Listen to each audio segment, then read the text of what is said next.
All right, guys. Well, it is the next day now. And so yesterday, this is what happened to me. Nothing bad happened. It was actually a really good day. Well, I mean, it started good. So I got up, did a monologue, and I like this new, energy that I have. I mean, I feel back. I'm not depressed or anything. I feel highly motivated. Juggling a bunch of different projects right now. Mickey Avalon book. Tony wrote me. He's like, let's get anti-heroes out. So I'm hoping that that comes out soon. I'm done with my side, as I've been saying, and he's just an amazing writer. Um, Truly my favorite living writer. So like being able to collaborate with him on something was really fun. I mean, he's the shit. He's perverted, junky writer, and I just love his shit so much because I'm a piece of shit. And I read piece of shit, and I'm like, damn, this is a piece of shit, piece of shit. Sorry, it's. I just woke up. So yesterday, so I got the Mickey Avalon finishing the doc. I got the Florida movie. What else? I don't know. I think I said everything. Sorry, I'm still tired. Okay, so yesterday I had a meeting with a literary agent, phone meeting. Like dude's on the in the East Coast, and he represents one of my friends who's a filmmaker who I like a lot, who's always been super super good to me. You guys know who he is and stuff, but I don't want to like put his business out there. He's more of a private person than me. And anyway, you know, I don't really like agents. I don't like publishers. I don't like producers. I like to do stuff myself. You know, I got an offer for June Gloom.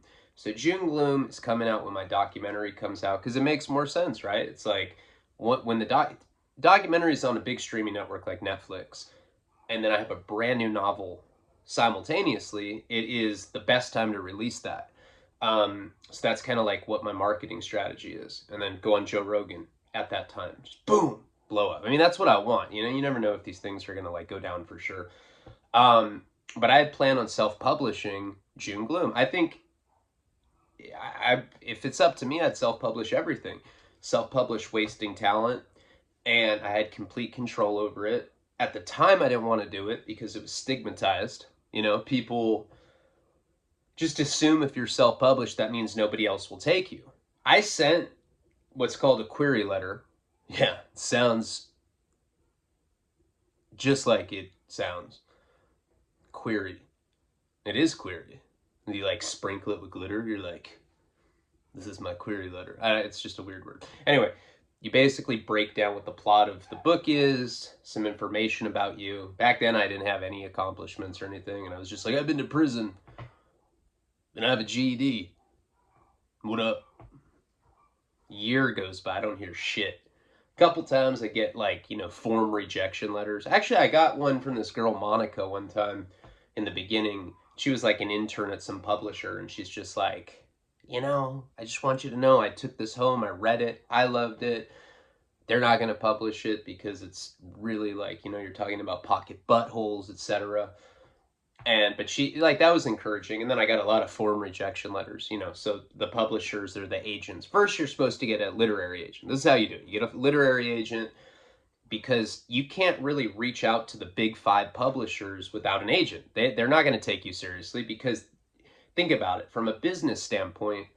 They don't have time to read every single manuscript that comes in. So agents don't get paid unless they get a deal. So they know that an agent is essentially pro bono. They've taken on your shit because they believe in you.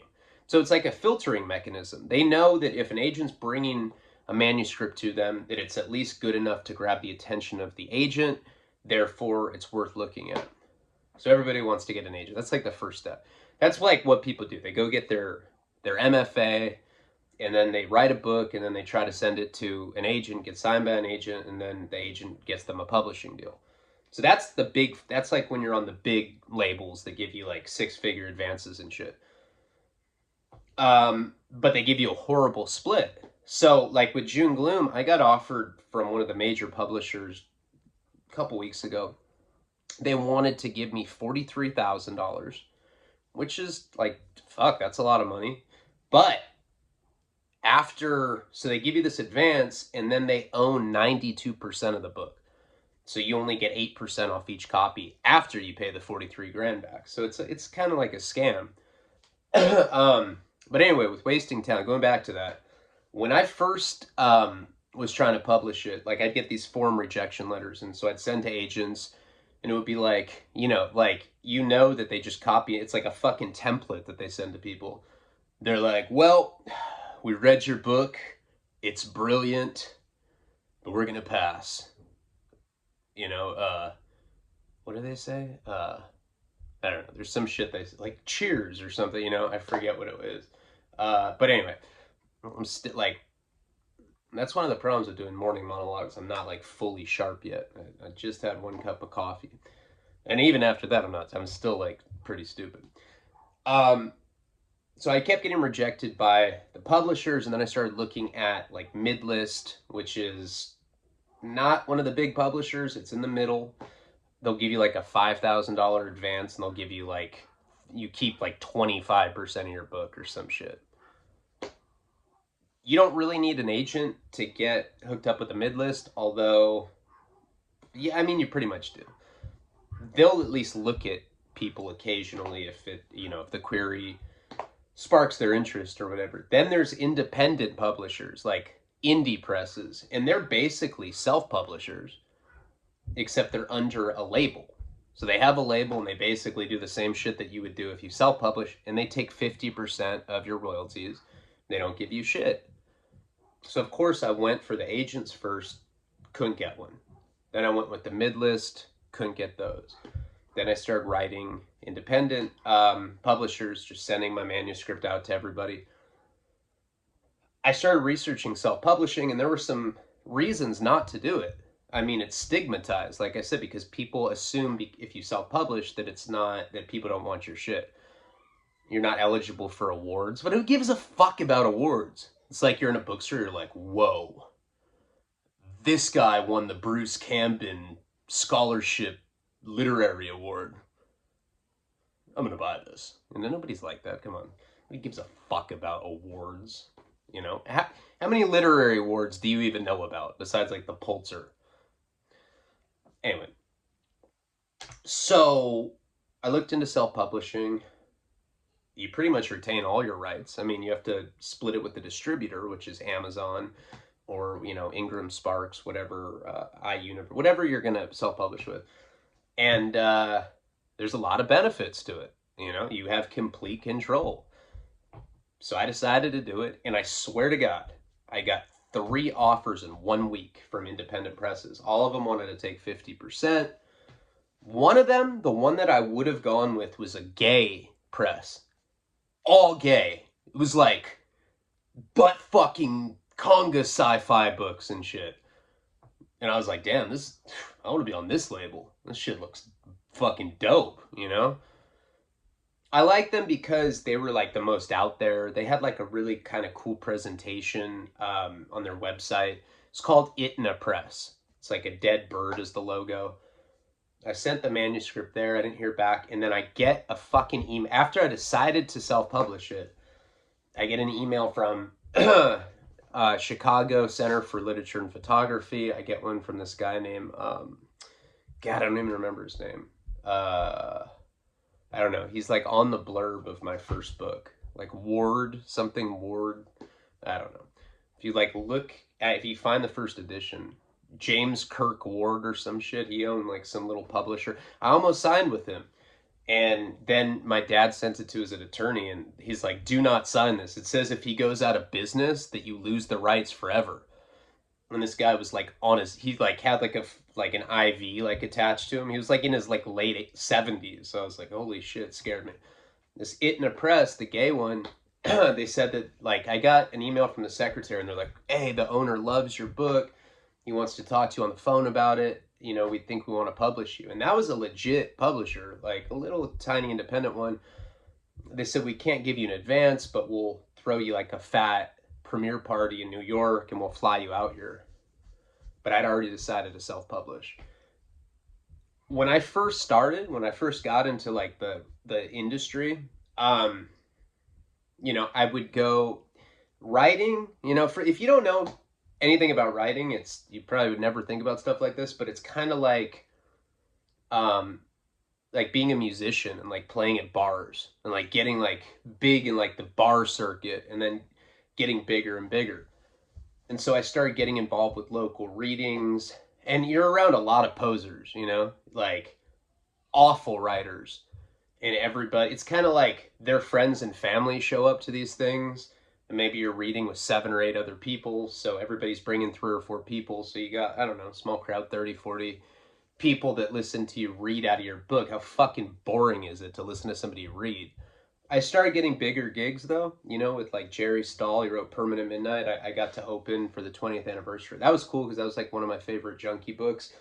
Um, but you know, and that's basically what I did. I just did this kind of local reading. I headlined at a couple festivals. That was cool because those were always at bars, and this was back when I was an alcoholic.